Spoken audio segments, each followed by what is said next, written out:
Estábamos terminando nuestras oraciones cuando escuchamos que alguien tocó en la ventana. Todos volteamos con miedo, no por estar en una iglesia de noche a esas horas, sino porque era imposible que nos estuvieran tocando en esa ventana, en el segundo piso.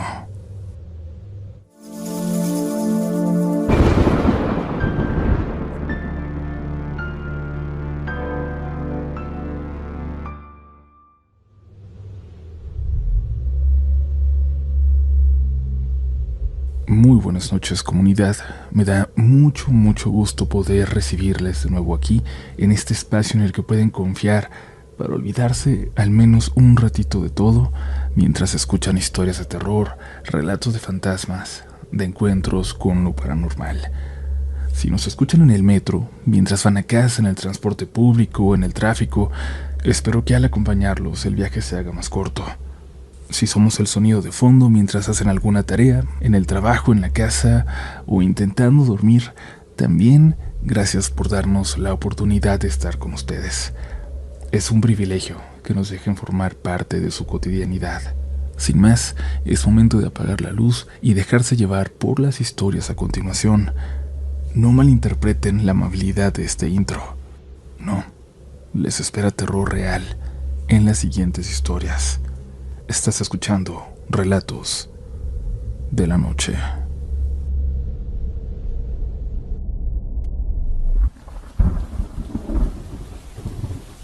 Me acuerdo mucho de cuando estábamos chiquitos, mi hermano y yo. Él era 2 años mayor que yo, pero alto para su edad, muy alto. Y yo siempre fui enfermizo y débil, por lo que cuando éramos niños parecía que nos llevábamos 5 años. Mis papás nos dejaban solos porque los dos se iban a trabajar. Por aquel entonces intentaron echar a andar un negocio y se iban más que de sol a sol. Nos dejaban en la escuela a las 7 y ellos volvían a casa ya pasadas de las 10 de la noche. En la escuela mi hermano me esperaba fuera de mi salón todos los días. Era raro porque en la escuela, en el recreo, nunca me lo topaba, pero siempre estaba ahí, en la puerta cuando yo salía. No sé cómo le hacía para salir antes que yo e ir a esperarme, pero siempre estaba ahí. Pero eso me gustaba. Sabía que podía confiar en él. Siempre podía confiar en él. Caminábamos rumbo a la casa con sus amigos. No era el más seguro de los barrios, pero como íbamos todos en bola, nadie nos decía nada. Nadie nos molestaba. La única vez que se le ocurrió a un señor que vivía en un baldío pedirnos dinero, de una forma algo violenta, le tocó una buena golpiza de esos 5 niños de 6º grado, los más bravos de la escuela. Esa fue la primera vez que vi a mi hermano pelearse. Pelear así, de verdad, como si la vida le fuera en hecho. Lamentablemente no sería la última. Y quiero decir que él era una persona valiente. Por eso, lo que voy a contar sucedió de la forma en que sucedió. Estábamos en la casa, ya casi eran las 8. A esa hora siempre iba doña Ofelia, una señora muy amiga de mi mamá, a dejarnos algo de cenar. Pero en esa ocasión solo recibimos una llamada. Nos avisaba que venía tarde, que comiéramos algo mientras, cualquier cosa, que estaría ahí en cuanto pudiera. Mi hermano se puso a buscar algo para hacer, pero no había nada. Eran tiempos difíciles en los que el refri casi siempre estaba vacío, en los que todo se iba al negocio de la familia. Doña Ofelia no le cobraba nada a mis papás por echarnos un ojo todos los días, por darnos de cenar también. Lo hacía por el aprecio que nos tenía. Por eso, ni cómo reclamar que no pudiera hacernos ese favor esa noche. Pero no había nada. Nada de cenar y el hambre apretaba. Yo volteaba desde la sala, viendo a mi hermano buscar en lo más alto de la alacena, parado en una silla de puntitas, a ver si había algo escondido por ahí.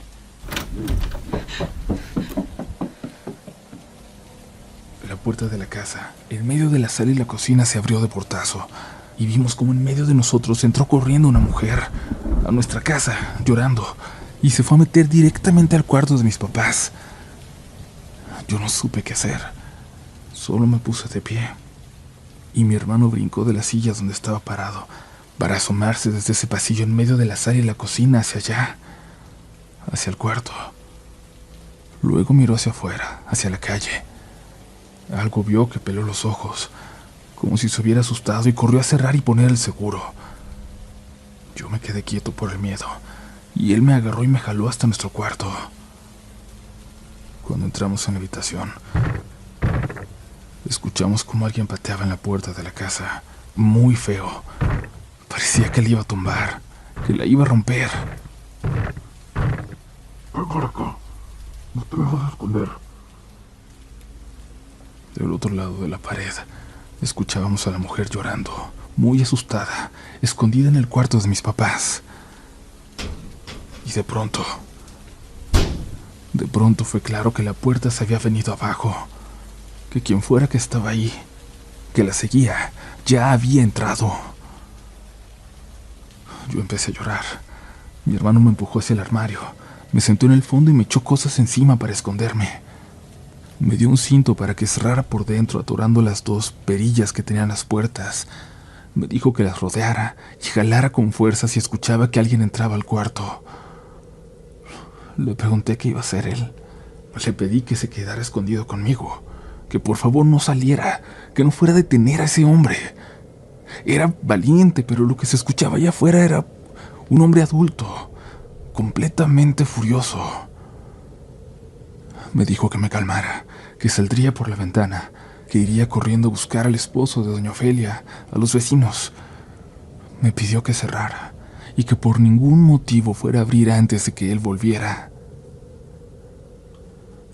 Lo escuché abrir la ventana. Lo escuché saltar hacia afuera y hacer un grito de dolor al caer. Escuché que corrió y en ese momento el llanto detrás de mí, en la habitación de mis padres, cesó de pronto, en un instante. También las voces de aquel hombre que parecía haber entrado a la casa, destrozándolo todo, tirando todo a su paso hasta llegar al cuarto. También él cayó de repente, en un instante.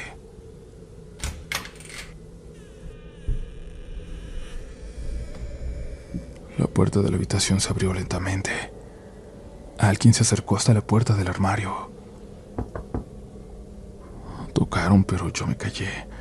Contuve mi respiración para que nadie supiera que estaba ahí. Soy yo. Abre.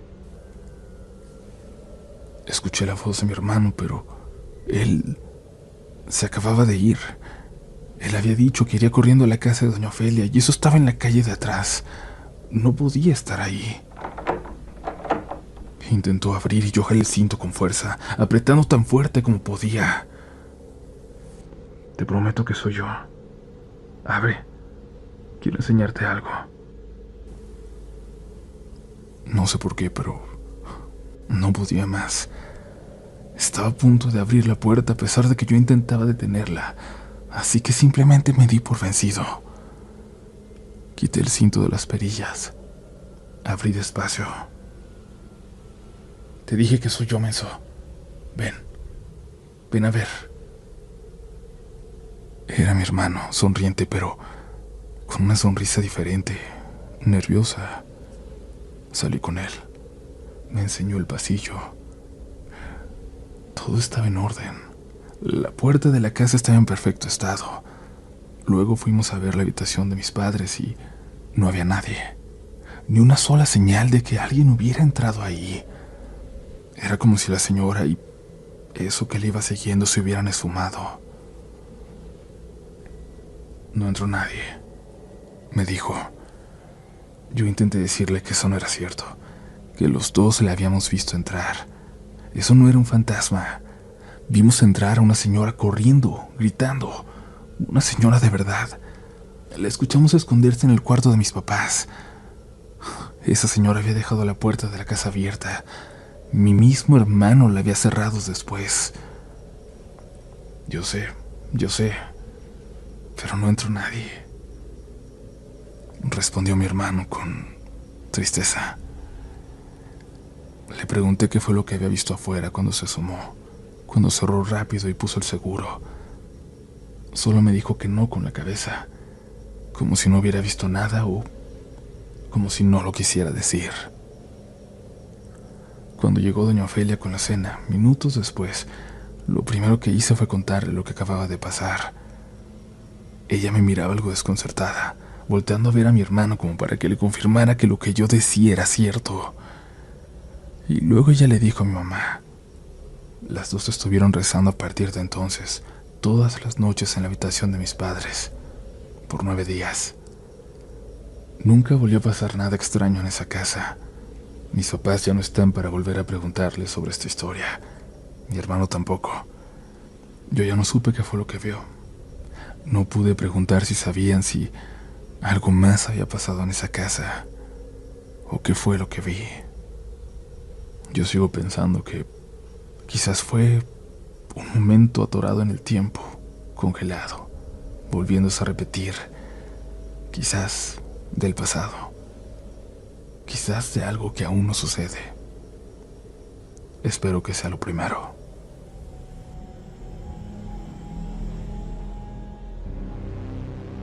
Antes de continuar, les recuerdo que para quienes nos escuchen en YouTube, aún tienen tiempo de dejarnos un comentario en el episodio anterior, el del lunes pasado, para ganarse uno de los 5 libros que vamos a sortear el próximo domingo y que anunciaremos en el siguiente episodio. Mientras tanto, continuamos.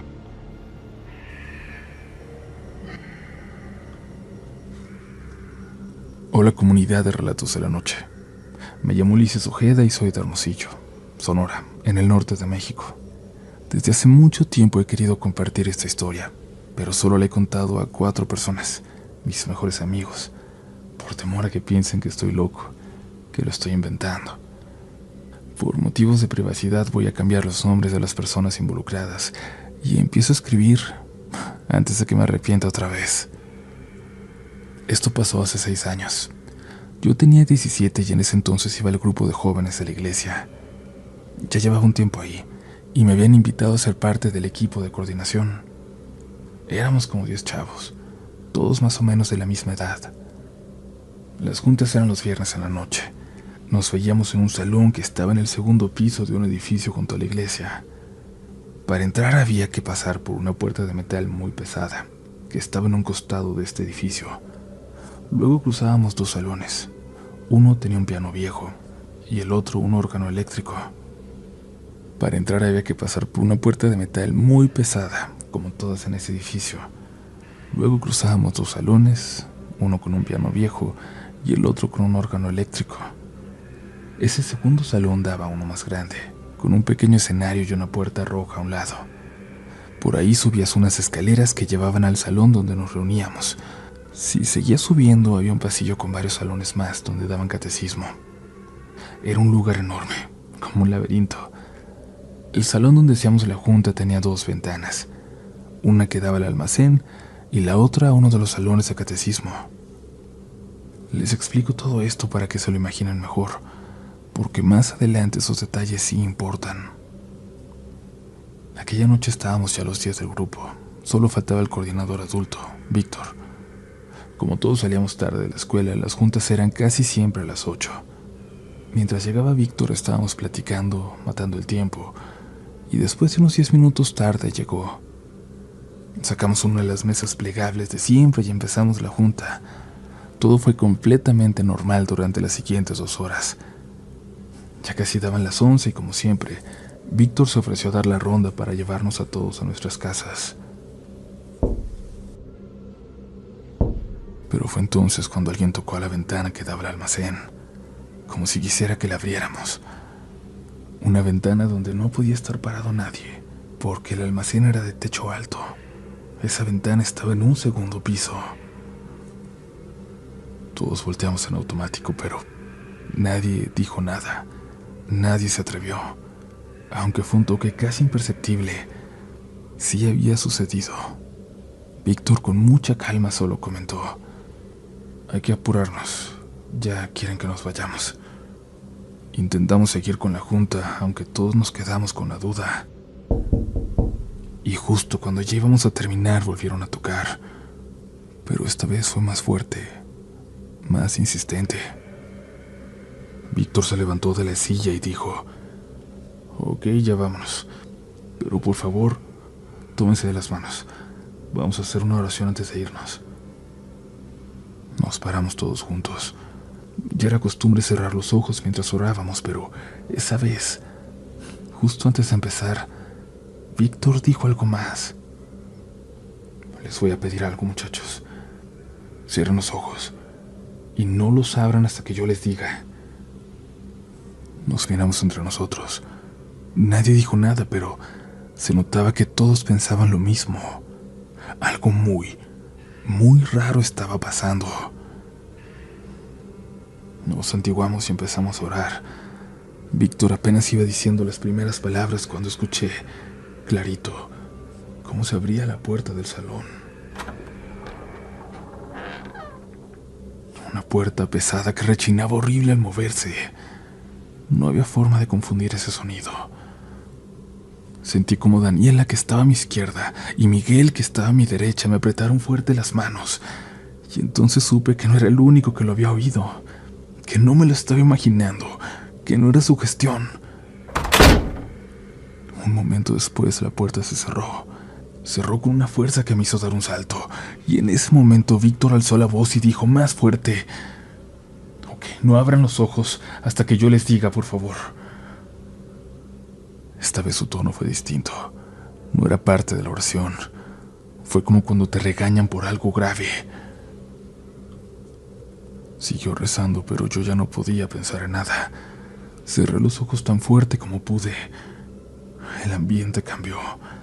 Se sentía raro, de una forma que yo nunca había sentido ahí.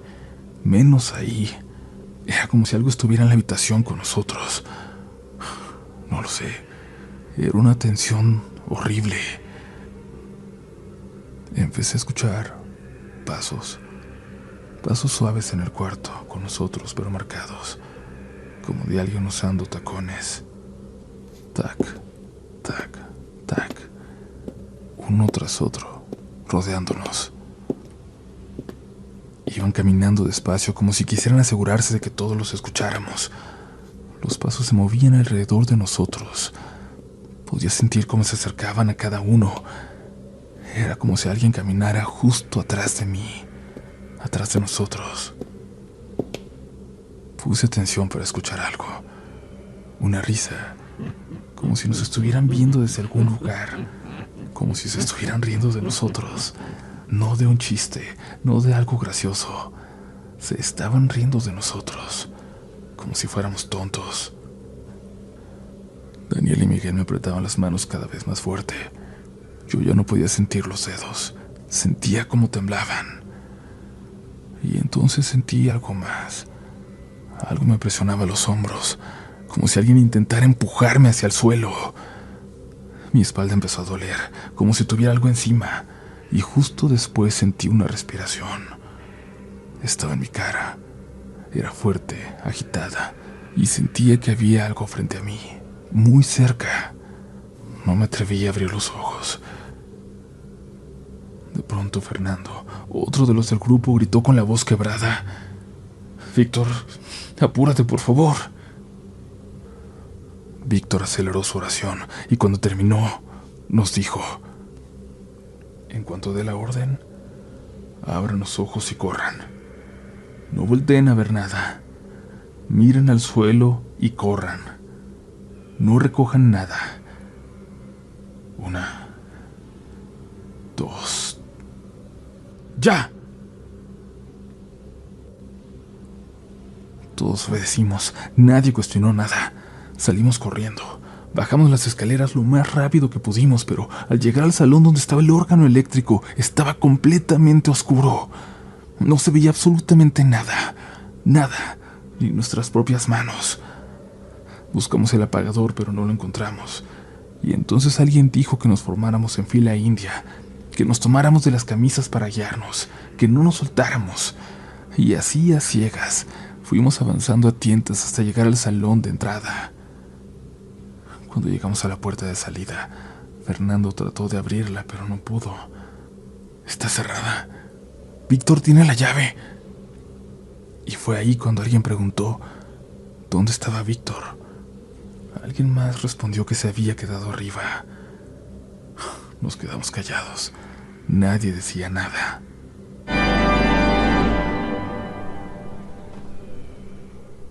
Se escuchó una nota del órgano, una sola.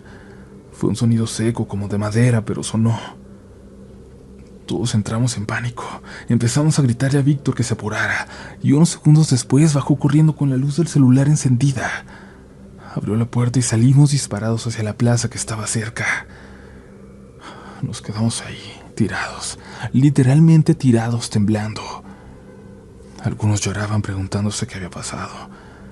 Otros, como yo, no decíamos ni una sola palabra. Nadie sabía qué decir. Víctor intentó calmarnos, pero no había forma de explicar lo que acababa de pasar. Al día siguiente tuvimos que regresar por nuestras cosas. Subimos con miedo, como esperando encontrar algo o a alguien.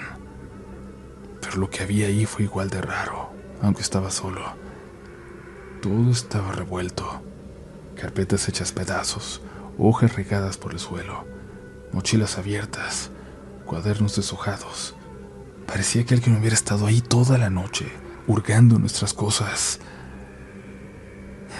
Víctor solo nos miró y dijo que siempre que alguien de corazón intenta hacer el bien, corre el riesgo de que la maldad intente colarse. Yo no volví a ir a otra junta en ese salón. No pude.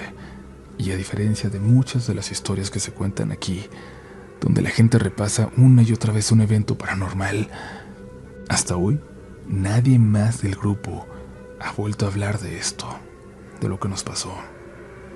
Es como si quisiéramos fingir que nunca ocurrió.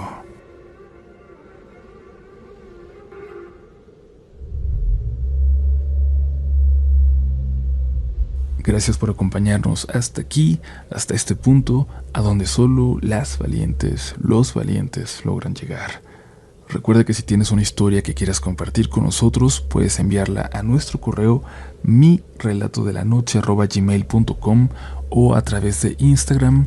Si es que es una historia muy cortita, siempre estamos atentos a sus mensajes, aunque en Instagram a veces nos tardamos en responder porque son tantos los mensajes que nos llegan que a veces nos salen notificaciones solo hasta que leemos todos los pendientes. Pero vamos a llegar, eventualmente, tarde pero seguro. Recuerden que si ven el libro Relatos de la Noche, cómprenselo, debe ser ya la última reimpresión. Y espero que cuando se acabe, lo siguiente que les invite a comprar sea un segundo, aunque todavía no estamos trabajando en él, pero ojalá que sea pronto. Mientras tanto, los invito a leer terror, y les dejo como siempre el enlace en la descripción.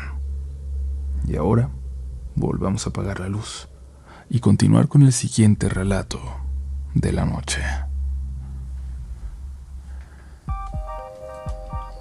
Hola Uriel, hola comunidad de Relatos de la Noche. Mi nombre es Saúl Michel Holguín y antes que nada quiero agradecerles por darme este espacio. Soy seguidor del programa desde hace años y nunca pensé que un día estaría aquí contando nuestras historias, las de mi familia. Los Holguín hemos vivido cosas extrañas desde hace generaciones. Algunas historias han pasado de boca en boca entre nosotros como en todas las familias. Otras las vivimos nosotros mismos. Y aunque a veces nos cuesta hablar de ellas, no podemos negarlas, porque el miedo se queda y se hereda. Hoy quiero contarles 3 de estas experiencias. Son solo el principio, pero todas ocurrieron en la misma casa, la casa de mis abuelos, y la primera ocurrió cuando yo era apenas un niño. Verán, tendría unos 3 años cuando pasó. Apenas empezaba a hablar ya bien. Quizás por eso es de mis primeras memorias en la vida. Y a pesar de eso recuerdo muchas partes de lo que voy a contar claramente. Las otras las recuerdo a través de lo que me contó mi familia. Esa casa era enorme y siempre estuvo llena de gente, de ruido, de pájaros, pero también de algo más. Algo que se sentía muy clarito. Teníamos una tienda al frente y un altar en la cochera. Entrando a la casa estaba la sala a la izquierda, las escaleras a la derecha y un sillón reclinable en la subida. La cocina, el comedor, los cuartos y un pasillo largo que daba al patio, lleno de jaulas con pajaritos. Durante el día todo parecía absolutamente normal, pero de noche ese pasillo tenía algo que hacía que incluso los adultos caminaran rápido. Una de esas noches, yo estaba solo en el segundo piso viendo caricaturas, cuando dicen que de pronto comencé a gritar: «¡Me toca a mí! ¡Dámelo!». Mi prima, que lleva en secundaria, subió a ver qué pasaba. Dice que me encontró llorando, enojado, discutiendo con alguien que ella no veía. Yo le dije que el niño no quería darme el control de la tele, que se había escondido debajo de la cama. Mi prima, con mucho miedo, revisó, pero no había nadie. Solo apagó la televisión y nos bajamos. Sin embargo, no fue la única vez que mencioné a este niño. No fue la única ocasión en que lo vi. Otra noche yo estaba sentado en las escaleras viendo la tele con mi abuelo. Él se levantó para atender la tienda y me dejó solo. Y esto lo recuerdo muy bien. Cuando se fue, sentí una mano en la espalda, chiquita, ligera y fría, muy fría. Esa sensación, la de la mano chiquita en la espalda, aún la tengo bien marcada. Volteé bien asustado, pero no había nadie. Antes de que pudiera gritarle a mi abuelo, una pelota comenzó a bajar sola desde la planta alta. Una pelota que mi abuelo me había comprado justo ese mismo día. Bajó escalón por escalón hasta llegar a mis pies, como si alguien me lo hubiera lanzado para jugar. Con el tiempo supimos que no era mi imaginación infantil. Mi abuela llegó a decir que a veces lo veía, y muy bien definido. Que lo que había ahí era un niño con pantalón de mezclilla y camisa a cuadros. Que ese niño vivía ahí desde hace muchos años. Y esto que acabo de contar, por supuesto, apenas era el principio de lo que vivimos con él. Con el tiempo entendimos que ese niño nunca se fue. Por más que dejábamos de verlo por años, nunca se fue. Volvía, lo veíamos de reojo, lo escuchábamos correr por el pasillo. Vivía ahí. Y aunque al principio solo parecía querer jugar, esa presencia comenzó a sentirse cada vez más clara. Hasta que una tarde, sin aviso, el miedo se volvió cercano, demasiado cercano. Yo estaba en primaria. Mi primo y yo éramos muy fanáticos de la WWE. Una tarde, como muchas otras, subimos al cuarto donde veíamos las luchas. Ahí había 2 camas, una individual y una litera.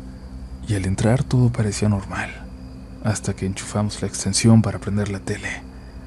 En cuanto hicimos contacto hizo corto, y en ese momento la cobija que estaba sobre la cama, una cobija negra y azul con un tigre estampado, comenzó a prenderse en fuego, pero en segundos. Se fue la luz en toda la casa. Mi primo salió corriendo y yo tras él. Mis tíos empezaron a subir con cubetas de agua desde el patio, y yo solo veía todo desde la escalera, en shock. El segundo piso se llenó de humo en un santiamén. No les puedo explicar lo rápido que el segundo piso se llenó completamente de humo, que ya no nos dejaba ver. Cuando lograron apagar el fuego, por fin comenzaron a gritar: «¡Los niños! ¿Dónde están los niños? ¿Dónde están?». Mi primo gritó desde las escaleras: «¡Acá traigo uno!», y me tomó de la mano y comenzamos a bajar apresurados. Mi tía Susana gritó desde arriba.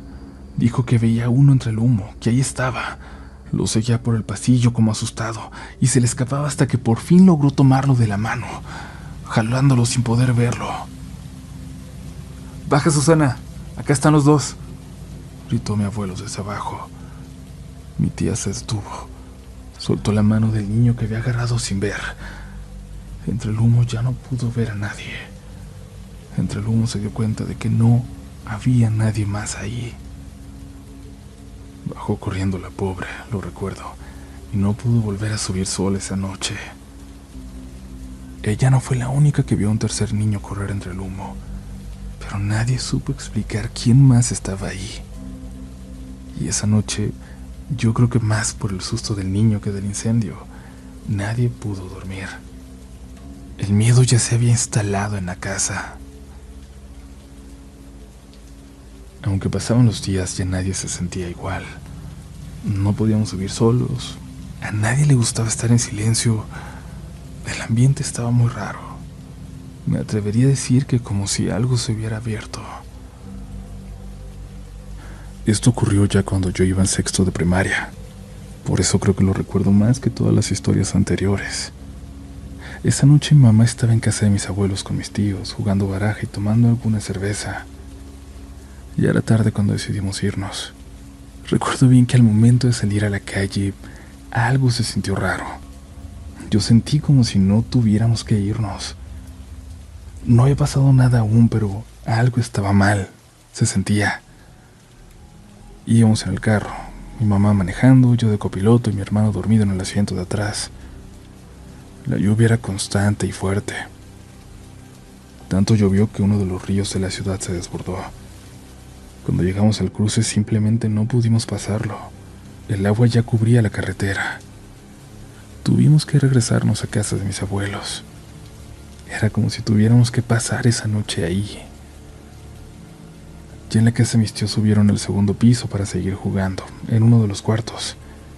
En la sala habían juntado un par de colchones para que mi hermano, mis primos y yo nos acostáramos. Solo ahí cabíamos todos. Por eso nos dejaron en la sala y apagaron la luz. Yo estaba bien dormido cuando todo comenzó. Mis tíos y mi prima Chelly, desde arriba, escucharon que alguien estaba llorando en la sala. Pensaron que era uno de nosotros. Chelly se levantó, bajó y vio algo en el colchón. Vio a un niño sentado en él, cubierto por completo por una cobija. Solo se veía la silueta, pero la cobija era tan delgada que se notaba con total claridad que era un niño pequeño debajo de ella. La silueta volteó hacia ella. ¿Mamá? La silueta se recostó, pero cuando mi prima levantó la cobija se dio cuenta de que no había nadie abajo, de que no había nadie allí. Subió muy asustada. Después de eso, todos los adultos bajaron más colchones y se acomodaron todos en la sala para dormir juntos, con la luz prendida. Aunque le decían a mi prima que seguro se lo había imaginado, todos estaban intranquilos. En la madrugada, cuando la lluvia se calmó, comenzaron a ladrar los perros de la calle, primero lejos, después cada vez más cerca de nosotros, como si algo se viniera acercando. Después vino el grito, primero suave como traído por el viento, luego más fuerte, más claro. Eso sí lo escuché, ahí sí me desperté. De cerca pareció un grito, pero cuando se alejaba podías entender algo, palabras perdidas en el viento. A lo mejor solo era el llanto, o a lo mejor sí decía algo. Sobre todo cuando estaba cerca, el llanto era tan profundo que se metía en el pecho, que podía sentirlo en los huesos. No era de este mundo. Yo fingí estar dormido. No me atreví a moverme hasta que alguien murmuró: ¿es la Llorona? Ahí sentí cómo se me lava la sangre. Siempre me ha dado mucho miedo. Uno de mis tíos dijo que esa noche estaban abiertas las puertas del infierno, que esa noche los espíritus caminaban entre nosotros. Y no sé si eso es cierto, pero fue una de las noches más largas de mi vida. Al día siguiente fingimos no haber escuchado nada, pero el miedo, aún lo recuerdo, como si acabara de pasar ayer.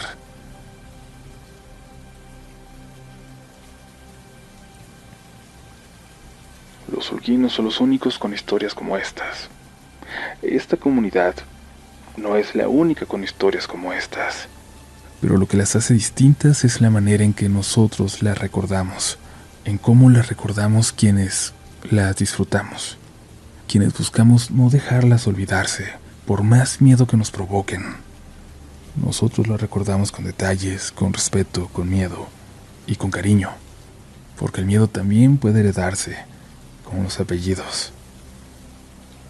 Gracias por escuchar esta noche estos relatos familiares y gracias, Saúl, por permitirnos contarlos. Un saludo muy especial para toda la gente que nos escucha en familia y les quiero pedir, por favor, si tienen el privilegio de hacerlo, den su momento para ver alrededor, para sentir con quién están, para valorarlo. Todos los momentos con sus familias son momentos que no volverán. Todos son un tesoro. Nos escuchamos muy pronto en más relatos de la noche.